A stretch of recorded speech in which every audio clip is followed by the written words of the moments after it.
дотор ингээд 100 байж байгаа. Хүү хугацаатай. За одоо эндээс хаалга нэтэ гяс гараад.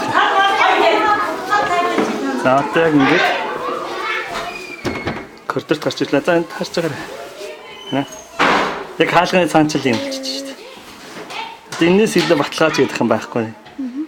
Тэгэхээр хаалга цонхоо байнга баглаад хаалттай. Тэгээд стандарт нь 50 энэ дотор бол 100 болчихно гэж чинь гайгуултай тэгэл хөшөө удаасаа бол өшөөлт ирдэг бах тий. Ер нь багсаад нэг 40 мөч. Гэхдээ 40 рүү хүрэл сайн штэ. 40 чинь цэвэр агаалахгүй. Одоо энд ингээ бүр 230 болоод ийшээ дөхөх тусна ингээ сайхан нэмэгдээл.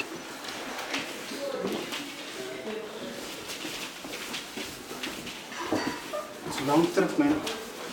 За энэс илүү сайхан баталгаа гэж байхгүй юм. Анги болгон тавих хэрэгтэй юм тий. Одоо тэр цонхны эдрийг хийчихээ. Гэхдээ цонхоо хийхээс илүү цонхоо баглчмаар байна. Сайн хараа цонхны юунд нь очингоо шууд өсөд наацсан. Энэ л өстой гоё. Яг мэд. Тэгээ заал руу авъя. Хүн баг мó заа. Хүн даахгүй нэг хүн баг мó. Гэхдээ зүгээр үзэхэд зааланд фильтр байхгүй гинэ. Тэг яг л энэ шиг картаар шилжсэн. Тань тийх бах. Тэрний л үзэх гээд байна л да.